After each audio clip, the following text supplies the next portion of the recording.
Hello, welcome or welcome back to Cozy Saturday, where I review a cozy mystery that I have newly delved into. The format of this video is that I will give a non-spoiler review, the rating, and then a spoiler warning, and move into more of the spoilery parts of today's cozy mystery is Crime and Punctuation by Kaitlynn Dunnett.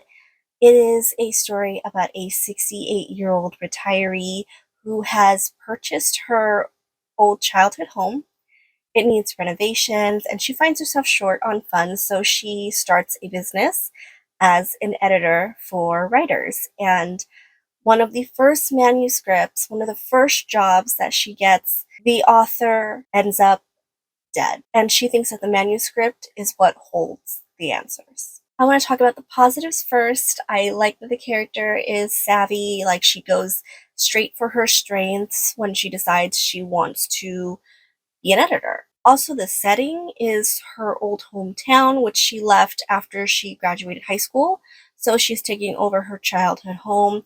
And so we get a lot of people that she dealt with in her past, and we get to know who she was when she was growing up in this town versus who she is now. She has a wonderful best friend named Darlene, and the way that the two are written, they still, after many, many years, go through a lot of shenanigans together. And I definitely like her rapport with the lead detective on this particular case. However, I find that the character's strengths rely on it being told by the author to the reader. I don't think that show don't tell is as hard of a rule as many people think that it is. However, when you are repeatedly telling the reader one thing and every single action that comes up is inconsistent to that, it really doesn't help to build up your character. It's almost as if the author hasn't really made up their mind about who their character is. Really, there are so many contradictions in this story that it just makes the character unbelievable to me. And it makes me feel like, wow, did your character peak in high school? I opened this video saying our main character is a 68-year-old retiree. Her name is Mickey, and it seems like Mickey is written in the way that you would expect certain stereotypes of elderly people to be versus the actual skill that she shows in the book. I just can never believe anything that this book is telling me about this character. And I'm just supposed to believe that this character is brilliant and I want to see them and I want to follow them again. Unfortunately, I don't. I rated this book a 2 out of 5. So now I'm going to go into the spoilery stuff and really give you the juicy details. I have a lot to talk about. First of all, 3 days after meeting her first client, who is a resident within the town, 3 days later, that client is found dead. There's a Detective Hazlitt, who is trying to figure out whether or not it's foul play. He finds Mickey's business card. Interesting setup. I'm a little intimidated by the detective. That's okay. Mickey decides to go to the funeral and she scopes out a few different characters. She finds out the victim is the granddaughter of her old high school bully, Veronica, and Veronica's lawyer, who is an on and off again retired lawyer. Like, he's retired, but he works for Veronica whenever she needs something. That's her ex, Mike, who in high school also left her for Veronica. She also sees the husband, and also, a lot of people think if there's foul play, the husband probably did it. So I'm looking at the husband, but I'm like, that's a little obvious. And there's another man who is kind of the husband's assistant, and he's considered kind of a shadier character. All of these characters are extremely important to this case. Veronica just straight up doesn't like her. And finding out that Mickey had any contact with her granddaughter at all, she's like, why would my granddaughter go to you for help? Well, it's an editing service. Mickey also finds out that there's tension between Veronica and the granddaughter's husband, whose name I cannot remember. And this tension divides the town because it has to do with the husband wanting to build more business that would bring tourists through an amusement park, and Veronica saying, yeah, that's not the way that it's going to work for the town. That's not our vibe. That's not going to work out. So that's divided the town. There's also a situation where, as it turns out, the victim has a second will that her husband did not know about. So the question becomes, did Mike forge this will? That's also an important point. So it becomes basically news that Mickey is tied up in this in the thinnest way. And so the husband and his assistant show up to intimidate her, asking if there is anything other than the physical manuscript, which she has already handed over to the police. The police see the husband as the natural successor of that, so they give the manuscript to her husband, who is a suspect in Mickey's eyes. They go and intimidate her. She doesn't know anything. The victim gave her the manuscript in the form of like a mailer envelope, and she likes to recycle those. So she goes to recycle the envelope that was given to her, and she reaches inside and finds a USB. She loads up the USB. Don't know why. She finds that the manuscript, the digital version, is on there. She also finds that there are a bunch of resource notes, basically typical author things. She's thinking, maybe I should turn this over to the police. But she also doesn't feel well that because she has renovations going into her house, these dudes were able to just pop up and intimidate her. Nobody's guarding the door. It's not like anything is locked because there are renovations going on, because they came during those business hours. So she asks Mike about it. Mike becomes her attorney. He goes, I mean, yeah, but you've kept this USB for a while. At this point, they could see it as obstruction of justice. When you found it, you could have handed over at that point because you didn't know, but you wanted to look into it and you wanted to play little sleuth, but you're not. Basically, don't say anything for now because we don't know how that investigation is turning out anyway. You think it's foul play. They may have thought it was foul play, but there is no other inkling that they're pursuing that, especially after the funeral. So, naturally, disaster strikes, and Mickey's laptop is stolen from her home. She has to talk to the detective because she thinks these things have to do with each other. Well, we're so lucky that Mickey is so tech savvy that she's not only uploaded everything on that USB to the cloud, but she's also made a copy, like 2 copies. One is like in the USB drive that's in her glove compartment. So she just has to replace her laptop and she can load everything up again because she still has those things. Keep that in mind. Because when I tell you this inconsistency of this character, it's like when you think of elderly people, I guess a lot of people think elderly people aren't good with electronics or something. So you have Mickey bemoaning technology the entire time while she is tech savvy enough to do all of this, to the point where when she's investigating, she goes to the office of the husband and helps his secretary with something on the computer. She's clearly tech savvy. But it's like, but elderly people aren't supposed to be tech savvy, so I'm gonna have her say she's not tech savvy, but then my writing contradicts that. Mickey gives a copy of the USB to Veronica. She says, hey, look, I've read through this. 2 of the characters sound like they were based off the husband and the husband's assistant. I think there are clues in here regarding the mysterious death of your granddaughter. Now, Veronica has complimented Mickey to her employees, saying that when they were younger, she couldn't beat Mickey at anything academic, and also Mickey was good at figuring out puzzles and things like that, or patterns. So tell me why, at the end of the book, Veronica reveals that she actually threw away that USB. I find that so hard to believe. Not only did a loved one die under mysterious circumstances, but you're going to chuck away what may be their hard work, when some of their last words. And if somebody that you are so begrudgingly saying is smart and can pick out these patterns and things like that, saying, here's clues, you're going to throw that away. Whether it be because of your own vanity or because of, they could be right, you would throw that away.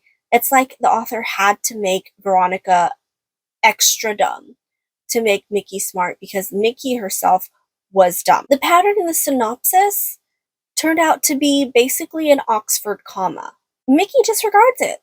Mickey disregards a lot of things that are actual clues because they're uninteresting to her. She says that the victim did what amateur authors do. The first 3 chapters are really great, the rest aren't. So she is reading this, but she can't really take it seriously. Mind you, she's not editing it because she doesn't have to edit it anymore. She's looking for clues in the laziest of lazy ways. So because she's taken away by how amateurish the writing is, she's not really looking too deeply into it. And so she just complains about it. This main character is not a main character. Darlene, her best friend, is amazing, but this main character does nothing, and 80, almost 90% of this story is her figuring out nothing or ignoring the clues that are there. And then the other 10% is, in the end, she finally figured it out when it was too late. Back to the chronological order of things. Okay, so Mickey hands over the USB to a copy of the USB to the Veronica. Mike's kind of upset by this. He's like, why are you spreading this around? Make it make sense, right? Because if you want to steer clear from this, and you can, because you're not really remotely tied up in this, you need to space yourself away from it. You need to stop looking into it because it's just going to get you into more trouble. For example, Mickey is a really wonderful person in the fact that she wants to reconnect with old friends now that she's living back in her hometown again. So slowly she remembers things about them, like Sarah's really late all the time. Sarah's also really gossipy. She judges Sarah for both of these things. Which, okay, you want to judge someone for being late all the time? Sure. Then proceeds to indulge in the gossip over lunch, got to the point where people in the diner can hear both of them and chime in on the conversation. One is Mike's ex-wife, and she's like, "Oh, you're Mickey? Oh, okay." Because I guess Mike's type in high school was brunettes, and then as an adult, it's busty blondes. So she asks the ex-wife, "Do you think Mike would forge a will for Veronica?" And because this question is asked out loud, everybody hears it. So these 2 random men start fighting with each other because one is on the husband's side and one is on Veronica's side. And so one wants a theme park, one doesn't want a theme park. And so one says, yes, he probably forged it. And the other one is like, that's not even the problem. The problem is that the husband is shady as hell, so maybe he had something to do with it, and that his copy is a forged copy. All of this stuff, and they start fighting in the diner. They get told to get out of the diner. The diner is across from the police station, so effectively they're fighting in front of the police station. Later, Mickey gets a visit from Detective Hazlitt, who says, "Hey, stop instigating shit." At first I was like, okay, he is probably being way too antagonistic. He's not treating her very gently, because this could have very well just been a misunderstanding. I later just take away all benefit of the doubt that I've given to Mickey. Why? Because she and Darlene are secretly looking into the husband and his little assistant henchman, but she hasn't told anybody about that. That's important. Because what she does end up coming to the diner and telling someone that she's met a few days ago is literally all about the USB, all about the manuscript, all about who the characters represent, and how she believes that this ties into the murder. She gives it all away in the diner where everybody eavesdrops. This is not a place conducive to private conversation. She's just like, "Here, grapevine, have it all. Have it all." Oh my god. And the author wants me to believe this character is smart. This character is dumb. At this point, you have had your home broken into. You somehow don't think you're in danger. You've had men come into your home because there are renovations and nobody's watching to make sure there are no strangers coming into the house and intimidate you. You should not be talking to anybody out in public about these details. You don't even need to be that smart to understand that. So naturally, the assistant sees that her car is parked in Darlene's driveway, busts through the door, and decides to try to assault these two elderly women because, because she says, Mickey says, oh, is it because you found out about our investigation about you? And there's like papers all over the table talking about these guys' past. And he's like, no, I, I didn't know this. It was because you were talking shit about me in the diner and someone told me about it. This character was supposed to be smart? Because you beat me over the head as a reader with all these people going, oh, Mickey's smart, oh, Mickey's smart, oh, Mickey, you're so smart. Yet she makes the dumbest freaking decisions, ignores the actual clues. So when the actual killer, because the killer's not the husband, that's obviously the red herring, because everybody's going to look at the husband, and in at least literary fiction, you don't want that to be the obvious go-to unless you have some kind of fresh twist to it. So when the actual killer is revealed, she's like, oh my god, I am in danger. And I'm like, I don't even feel sympathetic. By that point, I was just reading it in absolute anger. I did not enjoy this book. This book did not make me feel cozy. This book made me very, very frustrated. It was like a train wreck that I couldn't look away from. Honestly, Nikki doesn't even have main character energy. I would much rather read about Veronica and how much influence she has in that town and her battle with her former grandson-in-law. Yeah, so honestly, I think the red herrings were good. Obviously, you have to have some red herrings in a mystery. The mystery itself, the structure was unsound. On the USB, there was literally a document called blackmail. Blackmail for what? The reasons behind the blackmail made zero sense. In real life, yes, people do terrible, terrible things for the dumbest reason. But in books, when writing books, you want to assume that your readers are smart. Otherwise, you're just not only insulting them, but you are not giving them the nuance needed in order to tell a good story. This was just... So that was a very uncozy time. But that's what you get when you explore new universes and not stick with the ones that you know. Alright, well, if you've watched this far, thank you so much, and I'll see you next time.